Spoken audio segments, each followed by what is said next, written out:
Pigeonholed. Pigeonhole. Pigeonhole. Pigeonhole. Pigeonhole. Pigeonhole. Pigeonhole. Pigeonhole. One of my responses to fear and stress is that my creative drive goes away. There wasn't even a podcast the last 2 months. Sandy E. and Catherine helped to the rescue. They created an online exchange. I signed up for it in hopes that some artist somewhere might help me slowly light my creative fire again. But when I got paired with Sandy, it spontaneously blossomed into some needlepoint and this podcast.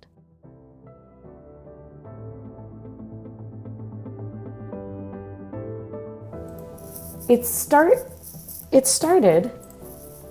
with a Facebook message.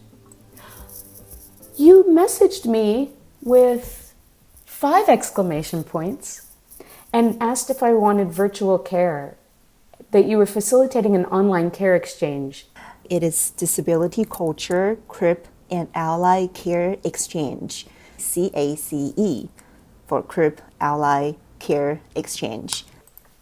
I clicked on the link you sent, and then there was a questionnaire. And my collaborator, Catherine, and I call it cake instead of like case. And the idea is that after filling out the questionnaire with some stuff about you and what you want, that you would pair one disabled person and one artist ally, and then those 2 people would speak on the phone or use video or text-based chat. Cake exchange will be making like a recipe for something that you share, like collaborative effort, but then write it into a recipe in the end. Almost like baking cakes, and it's like food as nutrient, but it also means it's like care and love and attention. We're cake. So in the form, you will see that you self-identify as a disabled person, artist, or other identity categories or allies. So you can be many of the categories. And we do ask people like, what do you hope to get out of this experience? And what are your access needs? People tell us that, hey, I want to pair up with another disabled person. I'm open. I'm interested in pairing up with someone who is interested in writing. Hey, I really want someone who also share experiences with being a mad person. I want to know more about disability culture. So I pair up this person with someone who has more experiences in disability community. Questions such as like, are you pairing up like one disabled person with a non-disabled ally? Not necessarily. It's not like only disabled people can do the care work. It's very much about like, how do we play our role? You provided prompts of things that we could do in our own spaces from a distance, but with each other. And then you wanted us to share something of the collaboration, taking a picture of each other or selfies of the computer screen. And then it was going to be shared on social media, which is such a cool way to take advantage of what CRIPs are already doing, which is working at home a lot of the time. And the other thing that CRIPs are always doing also is asking each other, what care would you like and what care can I give you?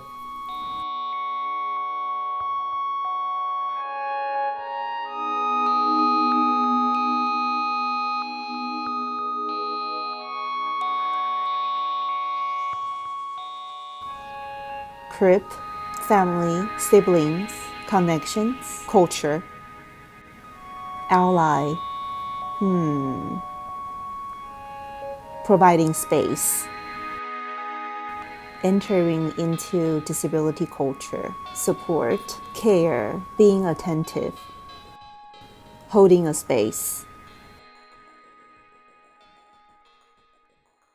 Shira, are you still online? Oh no. Oh no. Hello. Oh no. I might have to disconnect this again. All right, join the call. Join. Okay. Care. Creating a space, even if it's like a virtual space like what we have right now. It's also holding a space. Care can also mean being attentive. Invitation of the unknown. Very much like what you and I are doing right now. Yeah. I think care is not always about having like a soothing feeling. A lot of time, care can come from the need to feel displaced, angry, or just like, no, I'm not okay. And then you're not trying to make me okay by saying that, no worries, everything's gonna be fine. Like, a lot of times it's not what people need. Exchange. It doesn't have to be like equal. It does not mean that like, oh, you're going to make a picture for me and I will make a picture for you. Exchange is complicated and has a lot of complexity that we really need to look at, or we can look at. Like, for example, prompt 1 for the cake kit. If you want to rest in your chair or on your couch or in your bed, whoever the partner is, you are encouraged to grab like a pencil or a pen and just begin like drawing this person's presence. It can be eyes, nose, face, body, but it can also be imaginative lines that you're seeing, witnessing this person. Whatever this exchange means to the partners, they get to decide what goes into the content as exchange. And it's like something that, you have my consent, I have your consent. So exchange for me is very much about consent. Consent to give care and consent to receive. So this was prompted by the pandemic, but this is not new, is it? Yeah, so I see like a lot of my friends, my colleagues were freaking out about the huge changes, and it is huge. But I think, well, this is a lot of disabled people's everyday reality before this pandemic. And I think a lot of disabled people and activists have talked about it in the past, like, I would say a month. Wait, has it been a month? Because I feel, okay, my timeline is totally not all together. I'm not denying people's fear or feeling like anxious, and I don't put it lightly when I say that, well, this is what disabled people have done for ages. It's like, unfortunately, this has been the norm. I want connections. I want connections with my people, like my CRIP siblings. And I'm really reminded of Riva Lair's work. So Riva did Circle Stories many years ago, and she continues making portraitures of her people. So disabled people, queer people, and artists.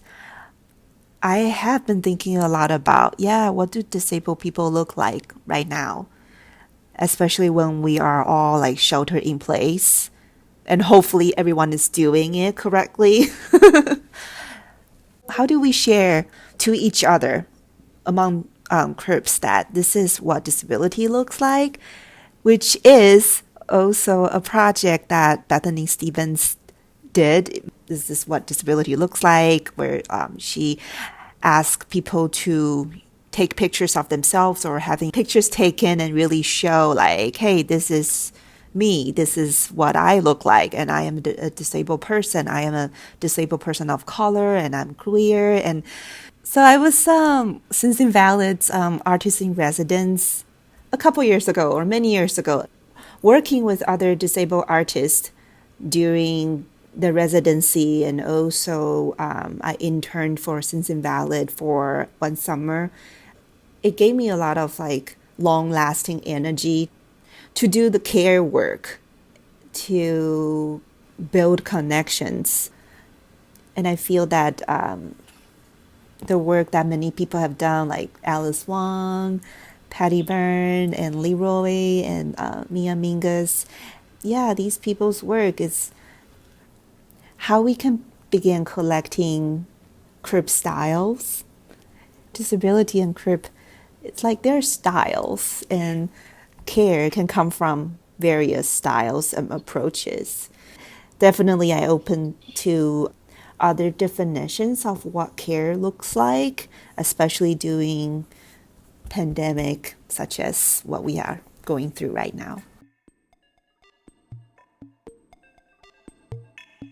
When we don't see the representations of ourselves in the media, we make it work, we make it happen, we capture that ourselves.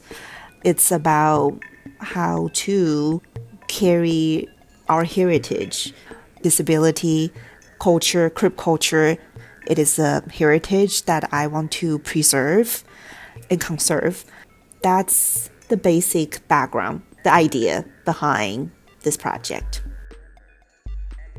On Facebook, it's facebook.com/disabilitycultureCACE, and on Instagram @disabilityculture_CACE. So it is Crib Ally Care Exchange @gmail.com. Well, you and I will have to take selfie with our screen, so so I should stop and then send it to you.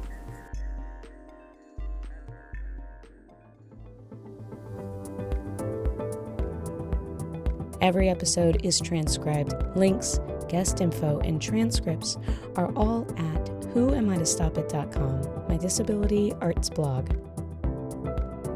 I'm Cheryl, and this is Pigeonhole. Pigeonhole. Don't sit where society puts you.